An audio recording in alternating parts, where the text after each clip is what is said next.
I'm in Shenandoah National Park, and this is Powell Gap. This is mile marker 70. That way's looking to the east. And right there's the Appalachian Trail heading northbound. I'm going to get on that for a very short distance, maybe just 200 or 300 feet, and start looking to the left for an old abandoned road that goes down the west side of the mountain here. There's my little red car. There really isn't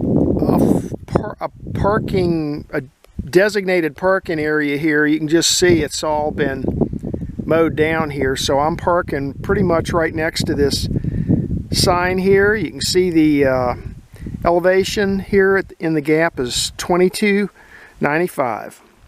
So let's head on this way and see if we can find this old road. 1/10 of a mile into my hike, and I'm standing in the ditch that was the old road. I wasn't sure if I could even find it because there's a that's the way I came from up there, and it's just a huge jumble of blown down trees. Some of them probably were cut down on purpose just to block this whole thing off. But anyway, this looks like the old road. Let's go down a ways and see what we can find. Hopefully things will clear up a little bit when we get down below the gap here a little ways.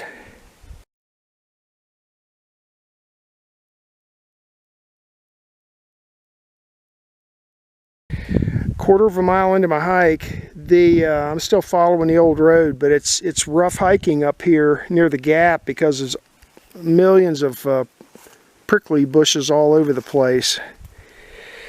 That's the way I'm headed, down that way though. I think I'm gonna hike wide of the actual road here a little bit, looking for an easier way.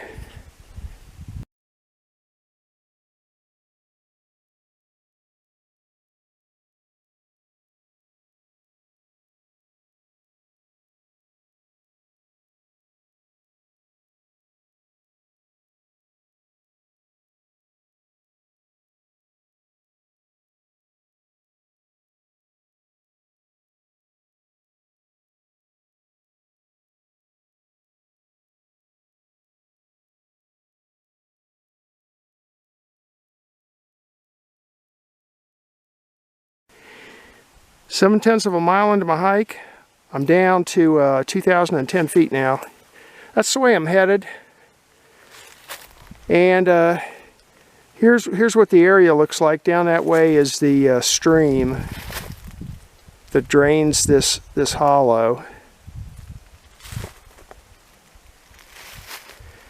And that's the way I came from. The sun's in my eyes. Up there, you can see where the gap is, up that way. So, been looking around for any signs of civilization. I haven't seen any so far. So, I don't know. It's about another half a mile or so to the park boundary, so it's starting to flatten out a little bit. And like up this way is pretty steep. And down that way is a little flatter in the vicinity of the creek. So I'm going to keep on heading this way. Maybe you can see the road going that way. It's got lots of things blown down across it, like that great big tree up there.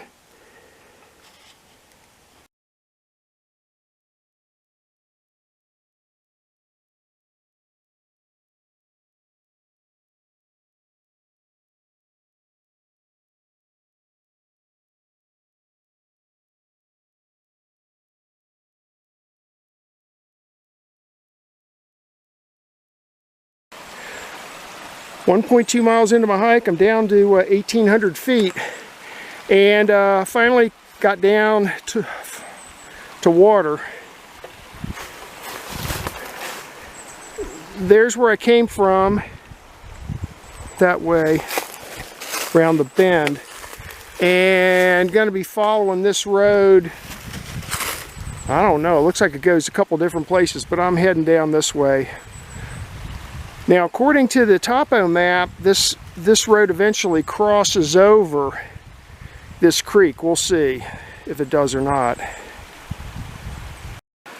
Okay, I just went a couple hundred yards further and I just crossed over this creek. There's the road shooting across here. If there was ever a bridge here, it's washed out and gone. And then here's the road on this side. You can probably barely see through the undergrowth, but I'm going to keep on going for a ways. It's another about 3 or 4/10 of a mile to the boundary, according to my GPS. We'll see where we end up.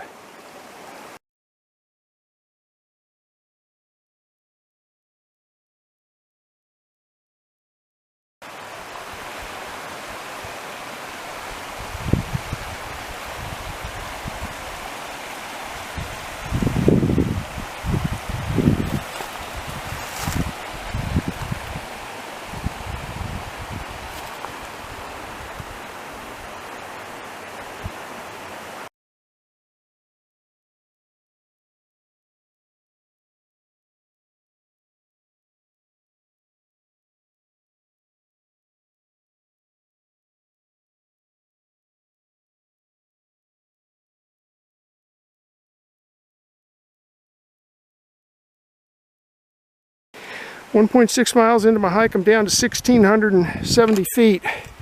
The road's right there. I just stepped off it for a second. The creek's back there. And I'll just do a pan here. This area here, when you're going down the mountain on the right-hand side here, is really a big flat area.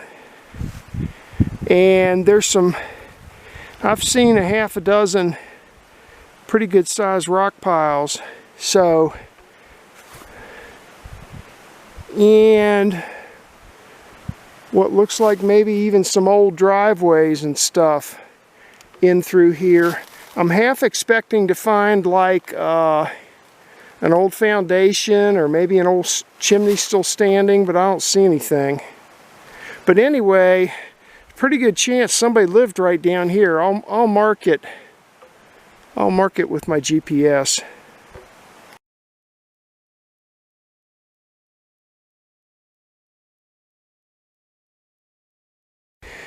Not sure what that is, but some old rusted out. Maybe it's part of an old car or truck laying on the side of the road here. I'm still headed down towards the bottom of the park. Not much further though.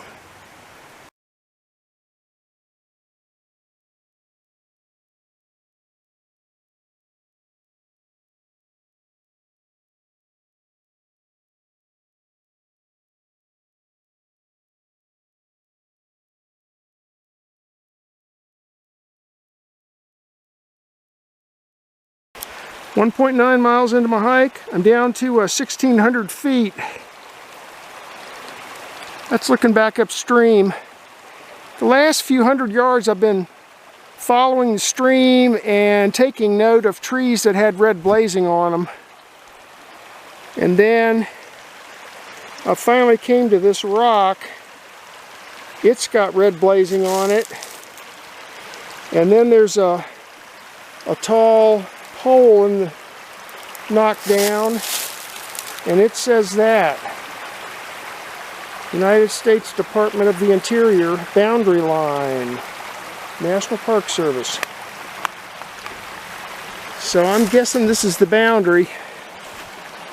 Here's the road. It's completely blocked any further, and that's looking downstream. So this is it. This is the boundary. I'm going to turn around and start working my way. I gotta go way back up there. Let's see. It took me almost 2 miles to get down here, so another 2 miles back up.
This is a map of today's hike. The quadrangle name is Swift Run Gap, 1997.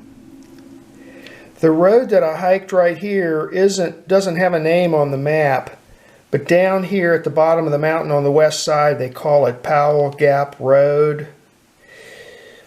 So it's Powell Gap Road extended up the west side of the mountain. Now it's an abandoned road, so this is another bushwhack hike. This red line here is Skyline Drive, and this is about mile marker 70 here at Powell Gap. Now there's no designated parking spot here that you can park on either side of the road. The grass is kept short. You have to be a little careful to make sure you don't get stuck in any mud or anything. But I parked on the inside of the curve here, just south of where this road was supposed to be. And the Appalachia Trail runs through the gap like this. So what I did was I parked my car here and then got on the Appalachian Trail for a short distance, like maybe 300 yards or so. And then I just bushwhacked into the woods and started coming down the side of the hill here looking for the old road, and eventually you'll find it. Now the only thing I'll mention is that right here at the gap, I guess the wind's coming up from the west side here sometimes during storms is so fierce that this whole area here is completely blocked by blown down trees, and they're all blown down in the same direction, namely this direction like this. So the tops of the trees are all blown down, pointing south. So it looks to me like there's been some pretty nasty winds right here coming through this gap. So you can't go in right here. You have to either go in on the east side of it, or maybe come over here and go down the west side. But you'll eventually find the ditch that used to be the road, and then you just follow it on down. There's a lot of blockage, and some places have a lot of prickly bushes that you've got to manage to get your way through. And then you just follow it on down to here, and then it makes a sharp bend to the left. You'll notice there's another feeder stream right here coming down. So this road goes down until it gets close to the feeder stream, and then it makes a left turn here, and then it shoots across the stream here, and then you follow the contour of the mountain around the side like this down to the park boundary here. Now one thing I noticed when I got down into this area here, this is a real flat area for being in the mountains, and I didn't see any, well, I did see some rock piles. I was going to say I didn't see any evidence of habitation, but I did. I saw some rock piles. Maybe a half a dozen of them. Some of them are fairly substantial too. I was also, but I didn't see any foundations of houses or any chimney standing, anything like that. So I went to one of the older maps for this area, like in the 1930s, and it did show two different dwellings right in this area. So somebody used to live down here.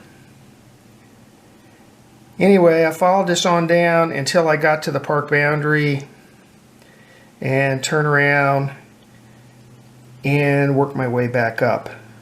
If you look at my GPS track, you'll see that going down, I went down on this side, on the east side. Coming back up, I had to veer off to avoid all the blown down trees, and it came up here a little west, to the west.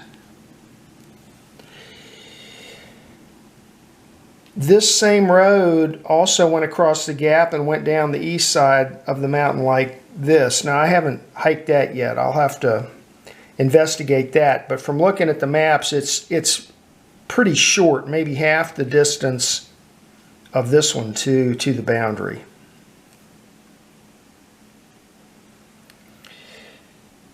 So this is another bushwhack hike. The road's in pretty good shape, actually. It looks like it's been closed off forever. But you can find it and just follow it on down the side of the mountain. And that's the hike for today.